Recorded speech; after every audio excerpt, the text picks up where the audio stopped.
የመካከለኛው ምስራቅ የጦርነት እሳት አቅጣጫውን ቀይሮ አዲስና አስገራሚ ምዕራፍ ላይ ደርሷል። ፕሬዚዳንት ዶናልድ ትራምፕ በኢራን ላይ የከፈቱት ኦፕሬሽን ኢፒክ ፉሪ መጠናቀቂያው እንደቀረበ በይፋ ቢያበስሩም ውሳኔው ግን ለዓለም ሰላም ትልቅ ስጋት ሆኖ ተመስግቧል። ትራምፕ በጦርነቱ እጅግ የተሰራጩና በአጋሮቻቸው አቋም የተማረሩ ይመስላሉ። ለዚህም ነው ለእንግሊዝና ለሌሎች አውሮፓውያን አጋሮቻቸው ለራሳችሁ መዋጋት መጀመር ይኖርባቸዋል የሚል ጠንካራ መልእክት ያስተላለፉት። ከባዱን ስራ እኛ ሰርተናል፣ አሁን የራሳችሁን ነዳጅ ራሳችሁ ሂዱና አምጡ የሚለው የትራምፕ ትዕዛዝ አሜሪካ ከእንግዲህ ለሌሎች ሀገራት ነጻ ጥበቃ እንደማታደርግና በባሕረ ሰላጤው ላይ የሚታየው ቀውስ የራሳቸው የቤት ስራ ነው ማለታቸው መላውን ዓለም መነጋገሪያ አድርጎታል።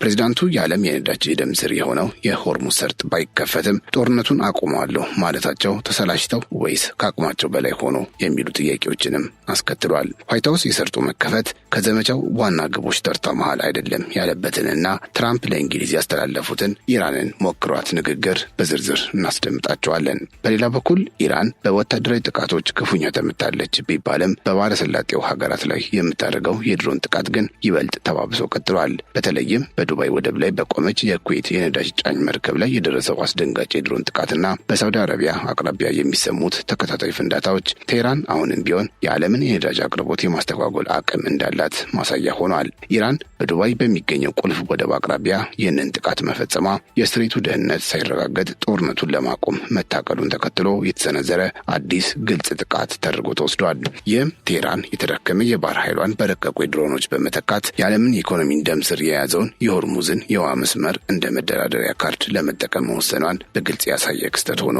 ተመዝግቧል። ስለ ኢራን ጥቃቶች ዝርዝር መረጃዎችንም አብረን እናደርሳቸዋለን። ይህ በእንዲህ እንዳለ እስራኤል ከዓለም አቀፍ ወታደራዊ አጋሯ ፈረንሳይ ጋር ያላትን የመከላከያ ግንኙነት በይፋ ማቋረጧ ሌላው ያልተጠበቀና አስደንጋጭ ክስተት ሆኗል። የፈረንሳዩ ፕሬዝዳንት ኢማኑኤል ማክሮን የአሜሪካ የጦር አውሮፕላኖች ወደ እስራኤል በሚያደርጉት በረራ የአየር ክልላቸውን እንዳይጠቀሙ መከልከላቸው በእስራኤል በኩል ትዕግስትን ያስጨረሰ ድርጊት ተብሎ ተፈርጇል። ይህም ጠቅላይ ሚኒስትር ቤንያሚን ኔታንያሁ ለፈረንሳይ የሚሸጡ ማናቸውንም የጦር መሳሪያዎችና የመከላከያ ምርቶች በአስቸኳይ እንዲቆሙ ትዕዛዝ እንዲሰጡ አድርጓቸዋል። ፈረንሳይ በሊባኖስ የሚገኘውን ሂዝቦላህን ለማዳከም ፈቃደኛ አለመሆኗና በእስራኤል ላይ የያዘችው የጠላትነት አመለካከት በሁለቱ ሀገራት መካከል የነበረውን የቆየ ወታደራዊ ትብብር ወደ ዝቅተኛ ደረጃ አውርዶታል ተብሏል። ይህም በአውሮፓ ህብረትና በእስራኤል መካከል ያለውን ዲፕሎማሲያዊ ልዩነት ይበልጥ ያባባሰ አዲስ ክስተት ሆኖ ተመዝግቧል።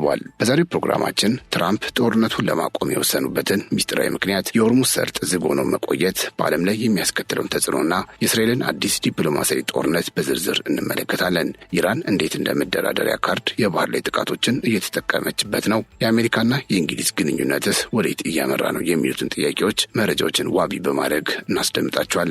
እናንተ ብቻ ቻናላችንን ሰብስክራይብ፣ ይህን ቪዲዮ ላይክ እንድታደርጉ በአክብሮት እንጠይቃችኋለን። አብራችን ቆዩ።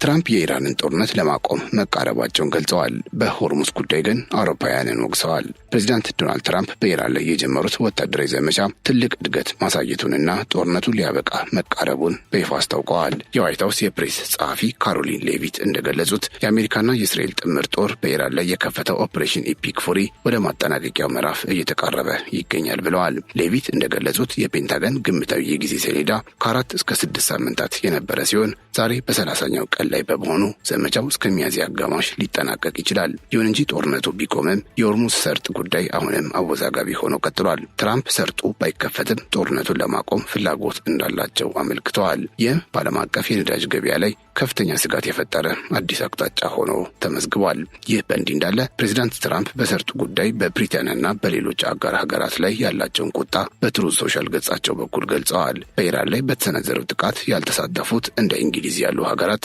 የሆርሙዝን ሰርጥ ደህንነት ራሳቸው ሊጠብቁ እንደሚገባ ነው ፕሬዚዳንቱ የተናገሩት። የኢራን መንግስት ለመገርሰስ ፈቃደኛ ያልሆናችሁ ሀገራት የዘገየ ወኔያችሁን አሰባስባችሁ ራሳችሁ ስትሬቱን ተቆጣጠሩት ሲሉ ነው ትራምፕ ያስታወቁት። ትራምፕ አክለውም አሜሪካ ከእንግዲህ ለአጋሮቿ ነጻ ጥበቃ እንደማታደርግና ሀገራቱ ለራሳቸው መዋጋት መማር አለባቸው ሲሉ አስጠንቅቀዋል። ኢራን በመሰረቱ ተደምሳለች፣ ከባዱን ስራ እኛ ሰርተናል፣ አሁን ሂዱና የራሳችሁን ነዳጅ ራሳችሁ አምጡ በማለት አጋሮቻቸውን አጣጥለዋል። ይህ ንግግር ንግግር ለረጅም ጊዜ የዘለቀውን የአሜሪካና የአውሮፓ ዲፕሎማሲያዊ ግንኙነት ክፉኛ የጎዳ መሆኑን ተመልክቷል። በኢራን ላይ በተሰነዘረው ጥቃት ያልተሳተፉት እንግሊዝና ሌሎች ሀገራት የሆርሙዝን ሰርጥ ራሳቸው ጥበቃ ሊያደርጉለት እንደሚገባ ነው የተናገሩት። የአሜሪካ ፕሬዝዳንት የኢራንን አገዛዝ ለመገርሰስ ፈቃደኛ ያልሆኑ ሀገራት የዘገየ ወኔያቸውን አሰባስበው ወደ ስትሬቱ በመሄድ በቁጥጥራቸው ስር ሊያደርጉት ይገባል ያሉት ይህ ንግግር በብዙዎች ዘንድ መነጋገሪያ ሆኗል።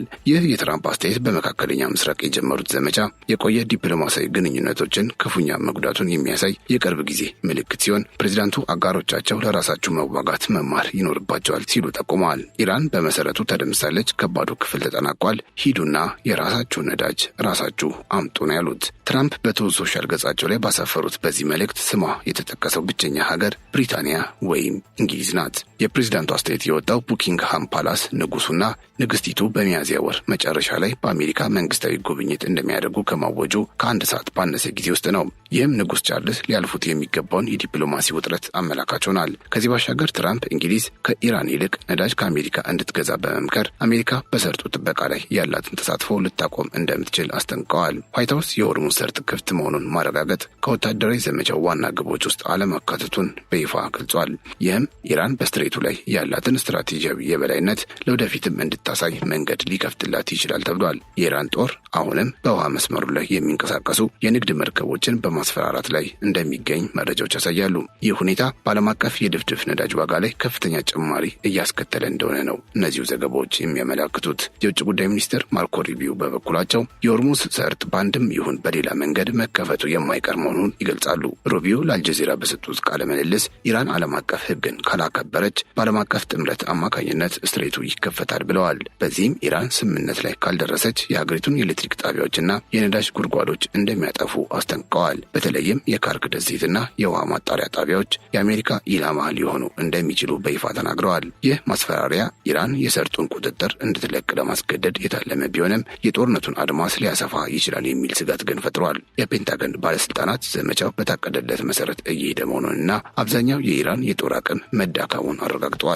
ሆኖም በባህረ ሰላጤው ላይ የሚሰነዘሩ ጥቃቶች አሁንም እንደቀጠሉ መሆናቸው ግን ይነገራል። በመሬት ላይ ያለው እውነታ አሁንም ውጥረት እንደነገሰበት የሚያሳዩት አዳዲስ ጥቃቶች እየወጡ ይገኛሉ። በዚህም በተባበሩት አረብ ኤሚሬትስ ዱባይ ወደብ ላይ ቆማ በነበረች የኩዌት የነዳጅ ጫኝ መርከብ ላይ የድሮን ጥቃት ተፈጽሟል። አል ሳልሚ የተሰኘችው ይቺ መርከብ በኢራን ድሮኖች ተመታ ቃጠሎ እንደደረሰባት የኩዌት ፔትሮሊየም ኮርፖሬሽን አስታውቋል። ጥቃቱ የተፈጸመው መርከቧ 2 ሚሊዮን በርሚል ድፍድፍ ነዳጅ ጭና ወደ ቻይና ለመጓዝ በዝግጅት ላይ በነበረችበት ወቅት ነው። የዱባይ ባለስልጣናት ቃጠሎን ወዲያውኑ መቆጣጠር በመቻላቸው የነዳጅ መፍሰስ አደጋ ሳይከሰት መቅረቱን ገልጸዋል። ይሁን እንጂ የጥቃቱ ድምፅ በዱባይ ከተማ ውስጥ በከፍተኛ ሁኔታ መሰማቱ ነዋሪዎችን ለከፍተኛ ድንጋጤ ዳርጓቸዋል። በዱባይ ሰማይ ላይ የአሜሪካና የአጋሮቿ የጦር አውሮፕላኖች ጥበቃ ሲያደርጉ መታየታቸውም ተዘግቧል። የኢራን የድሮን ጥቃቶች ኢላማ እያደረጉ ያሉት በዋናነት የነዳጅ ጫኝ መርከቦችን በመሆኑ የነዳጅ አቅርቦት ሰንሰለቱ ተስተጓጉሏል። ኩዌትና ሳውዲ አረቢያ ለቻይና የሚልኩት ነዳጅ መስተጓጎሉ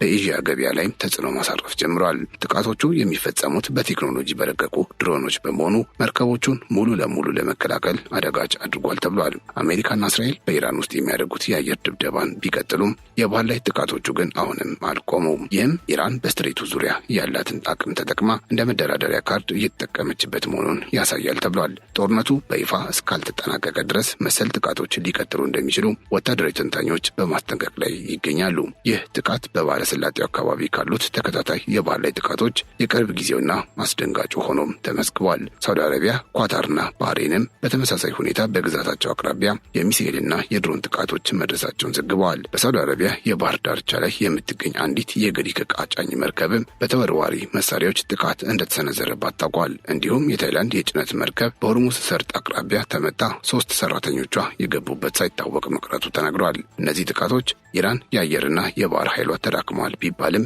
አሁንም የንግድ መርከቦችን ማጥቃት እንደምትችል ያሳየ ነው ሲሉ ባለሙያዎች ይናገራሉ። አሜሪካና እስራኤል ጥቃቱን የጀመሩት በፈረንጆቹ የካቲት 28 ቀን የነበረ ሲሆን እስካሁን በሁለቱም ወገኖች ከፍተኛ ጉዳቶች ደርሰዋል።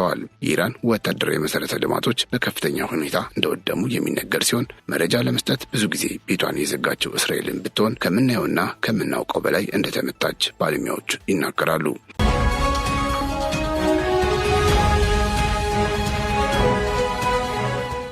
ከእስራኤል ጋር ተያይዞ ግን ሌላ አዲስ መረጃ አለ። እስራኤል ከሌላ የአውሮፓ ሀገር ጋር ቁርሾ ውስጥ መግባቷ ተሰምቷል። በዚህም ከፈረንሳይ ጋር ያላትን የመከላከያ ግንኙነት በይፋ ማቋረጧ ታውቋል። የእስራኤል መንግስት ለፈረንሳይ የሚሸጡ ማናቸውንም የመከላከያ ምርቶችና የጦር መሳሪያዎች ሽያጭ እንዲቆም ትዕዛዝ አስተላልፏል። የመከላከያ ሚኒስትር እስራኤል ካትዝ ይህንን ውሳኔ ያስተላለፉት ከጠቅላይ ሚኒስትር ቤንያሚን ኔታንያሁ ጋር በመመካከር ነው ተብሏል። ውሳኔው የተላለፈው ፈረንሳይ ባለፉት 2 ዓመታት በእስራኤል ላይ በያዘችው የጠላትነት አመለካከት ምክንያት መሆኑ ተገልጿል። በተለይም ፈረንሳይ ለአሜሪካ የጦር አውሮፕላኖች የአየር ክልሏን ለመፍቀድ ፈቃደኛ አለመሆኗ ትዕግስትን ያስጨረሰ ድርጊት ተብሏል። ፈረንሳይ ቀደም ሲል በእስራኤል ላይ የጦር መሳሪያ እገዳ ጥላ የነበረ ቢሆንም አሁን ግን እስራኤል ራሷ ግንኙነቱን አቋርጣለች። ይህ ውሳኔ በሁለቱ ሀገራት መካከል ያለውን የቆየ ወታደራዊ ትብብር ወደ ዝቅተኛ ደረጃ አውርዶታል። እስራኤል እንደምትለው ፈረንሳይ በሊባኖስ ያለውን የሂዝቦላ ታጣቂ ቡድን ለማዳከም ምንም አይነት ተግባራዊ እርዳታ አላደረገችም። እንዲያውም እስራኤል በድርጅቱ ላይ የምታደርገውን ወታደራዊ እንቅስቃሴ ለመገደብ ፈረንሳይ ስትሞክር እንደነበረ ባለስልጣናቱ ይከሳሉ።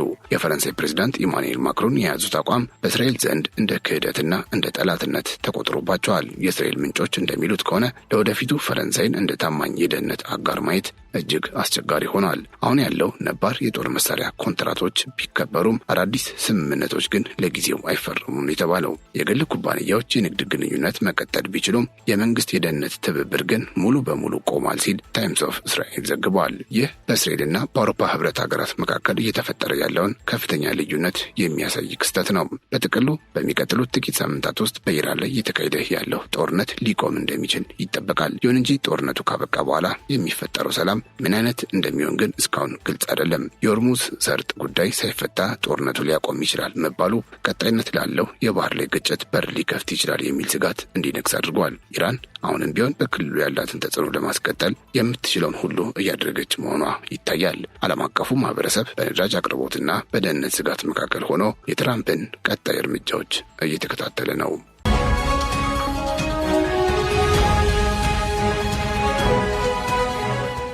የተከበራችሁ የኢትዮ ግሎባል ቤተሰቦቻችን ለዛሬ ያዘጋጀንላችሁ አጫጭር መረጃዎች እነዚህን ይመስሉ ነበር። አብራችሁን ስለነበራችሁ እጅግ እናመሰግናለን።